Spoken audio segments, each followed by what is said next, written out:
ಅಕ್ಷಯ್, ಯಾಕೆ ಈಗ ಕೂತಿದ್ದೀಯ? ಏನಾಯಿತು? ನನ್ನ ಜೊತೆ ಮಾತಾಡಲ್ವಾ? ನನ್ನ ಫ್ರೆಂಡ್ಗೆ ಹಾರ್ಟ್ ಅಟ್ಯಾಕ್ ಆಗಿದೆ, ಅವನು ಇವಾಗಿಲ್ಲ. ನಾನು ಯಾರ ಜೊತೆ ಆಟ ಆಡಲಿ?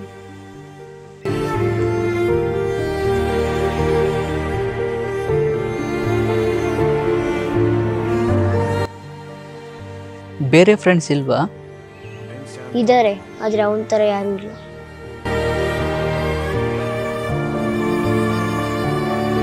ಅವ್ನಿಗೆ ಯಾಕೆ ಹೀಗಾಯಿತು? ಅದೆಲ್ಲ ಬಿಡು, ಮೊದಲಿನ ಥರ ಸ್ಕೂಲಿಗೆ ಹೋಗು. ಅಲ್ಲಿ ನಿನಗೆ ಹೊಸ ಫ್ರೆಂಡ್ಸ್ ಸಿಗ್ತಾರೆ, ನೀನು ಅವ್ರ ಜೊತೆ ಆರಾಮಾಗಿ ಆಟ ಆಡ್ಬೋದು. ಅದೆಲ್ಲ ನಂಗೆ ಗೊತ್ತಿಲ್ಲ. ಅವ್ನಿಗೆ ಯಾಕೆ ಹಿಂಗಾಯಿತು ಅಂತ ನಂಗೆ ಗೊತ್ತಾಗಲೇಬೇಕು. ಅವ್ನಿಗಾದಂಗೆ ನನಗೂ ಆದರೆ? ಅಕ್ಷಯ್, ಹಠ ಮಾಡಬೇಡ. ನಿನಗದೆಲ್ಲ ಅರ್ಥ ಆಗೋದಿಲ್ಲ. ನನ್ನ ಮಾತು ಕೇಳು. ಜಾಣ ಅಲ್ವಾ ನೀನು? ನನಗೆಲ್ಲ ಅರ್ಥ ಆಗೈತೆ. ಅದೇ ನಂಗೆ ಗೊತ್ತಿಲ್ಲ. ಅವ್ನಿಗೆ ಹಿಂಗೆ ಯಾಕೆ ಹಿಂಗಾಯಿತು ಅಂತ ಗೊತ್ತಾಗಲೇಬೇಕು. ಅಲ್ಲಿವರೆಗೂ ನಾನು ಏನೂ ಮಾಡಲ್ಲ. ನೀನು ಹೇಳೋದು ಕರೆಕ್ಟು. ಗೊತ್ತಿಲ್ಲದೆ ಅಡ್ರೆಸ್ ಹುಡ್ಕೋದು ಎಷ್ಟು ಕಷ್ಟನೋ, ಗೊತ್ತಿಲ್ಲದೆ ಬದುಕೋದು ಕೂಡ ಅಷ್ಟೇ ಕಷ್ಟ. ನೀನು ಪ್ರಶ್ನೆ ಕೇಳೋದ್ರಲ್ಲಿ ತಪ್ಪೇ ಇಲ್ಲ.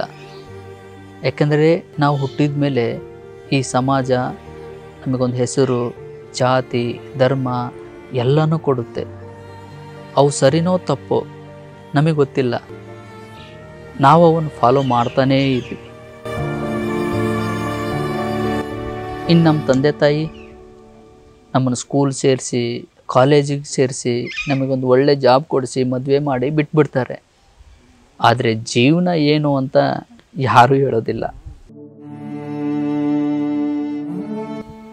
ಅದು ಏನಾರ ನಿನಗೆ ಗೊತ್ತಾಗಿದ್ದರೆ ಇವತ್ತು ಈ ಪ್ರಶ್ನೆ ನೀನು ಕೇಳ್ತಿರ್ಲಿಲ್ಲ. ಅದನ್ನು ಯಾರು ಹೇಳ್ಕೊಡ್ತಾರೆ? ಅದನ್ನು ಯಾರೂ ಹೇಳೋದಿಲ್ಲ, ನಾವೇ ತಿಳ್ಕೋಬೇಕು, ಪ್ರಶ್ನೆ ಮಾಡಬೇಕು. ಇವಾಗ ನೀನು ಪ್ರಶ್ನೆ ಮಾಡಿದೆ ಅಲ್ವಾ, ಆ ಥರ. ಯಾರನ್ನು ಪ್ರಶ್ನೆ ಮಾಡಬೇಕು? ಮೊದಲು ನಮ್ಮನ್ನು ನಾವೇ ಕೇಳ್ಕೋಬೇಕು. ಸ್ಕೂಲು ಕಾಲೇಜುಗಳಲ್ಲಿ ಮತ್ತು ನಾವು ಕೆಲಸ ಮಾಡೋ ಕಂಪನಿಗಳಲ್ಲಿ ಹೇಗೆ ಒಂದು ನೀತಿ ನಿಯಮ ಅನ್ನೋದಿರುತ್ತೋ ಅದೇ ರೀತಿಯಲ್ಲಿ ಏನು ಅರಿವಿಲ್ಲದ ಹುಟ್ಟಿದ ನಮಗೆ ಬದುಕೋಕ್ಕೆ ಒಂದು ನೀತಿ ನಿಯಮ ಅನ್ನೋದು ಇರ್ತವೆ. ಅದನ್ನು ಕಲಿಸ್ಕೊಡೋದೇ ಧರ್ಮ. ಅದರಲ್ಲಿ ಹುಟ್ಟು, ಸಾವು, ಬದುಕು, ದೇವರು ಎಲ್ಲನೂ ಇರುತ್ತೆ. ಇವು ಏನಾದ್ರು ಗೊತ್ತಾದರೆ ಜೀವನ ತುಂಬ ಸುಲಭ. ಅದನ್ನು ಹೇಗೆ ತಿಳ್ಕೊಳ್ಳೋದು? ಸಿಂಪಲ್. ಯಾವುದನ್ನು ಕುರುಡಾಗಿ ನಂಬಬಾರ್ದು. ಯಾವುದು ಸತ್ಯ, ಯಾವುದು ಸುಳ್ಳು ಅಂತ ನಾವು ತಿಳ್ಕೋಬೇಕು. 4 ಜನ ಹೇಗೆ ಬದುಕ್ತಾರೋ ಅನ್ನೋದು ಮುಖ್ಯ ಅಲ್ಲ, ನಾವು ಹೇಗೆ ಬದುಕ್ತಾ ಇದ್ದೀವಿ ಅನ್ನೋದು ತುಂಬ ಮುಖ್ಯ. ಅದಕ್ಕೆ ತಾನೇ ದೇವರು ನಮಗೆ ಬುದ್ಧಿ ಕೊಟ್ಟಿದ್ದಾನೆ. ದೇವರು ಧರ್ಮ ಅನ್ನೋ ವಿಷಯದಲ್ಲಿ ನಾವು ಯಾಕೆ ಹಿಂದೆ ಉಳಿದಿದ್ದೀವಿ ಗೊತ್ತಾ?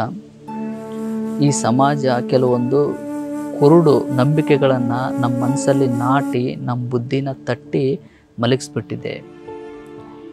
ನಮಗೆ ಜೀವನ ಅನ್ನೋದು ಏನು ಅಂತ ಗೊತ್ತಾಗಬೇಕಂದ್ರೆ ಮತ್ತೆ ನಾವು ಅದನ್ನು ಬಡಿದೆಬ್ಬಿಸ್ಬೇಕು.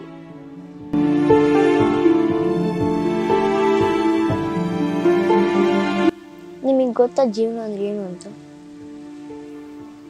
ಜೀವನ ಅನ್ನೋದು ಆ ದೇವರು ಇಟ್ಟಿರೋ ಒಂದು ಪರೀಕ್ಷೆ. ಪರೀಕ್ಷೆನಾ? ಹೌದು. ದೇವ್ರು ಯಾಕೆ ನಮ್ಮ ಪರೀಕ್ಷೆ ಮಾಡಬೇಕು? ಸ್ಕೂಲು ಕಾಲೇಜುಗಳಲ್ಲಿ ಪರೀಕ್ಷೆ ಯಾಕೆ ಮಾಡ್ತಾರೆ? ಯಾರು ಜಾಣರು ಯಾರು ದಡ್ರು ಅಂತ ತಿಳ್ಕೊಳ್ಳೋಕೆ ತಾನೆ.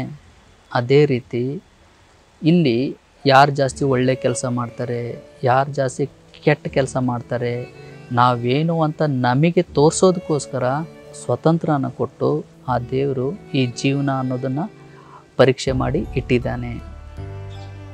ಇವಾಗ ನನಗೆ ಅರ್ಥ ಆಯ್ತು.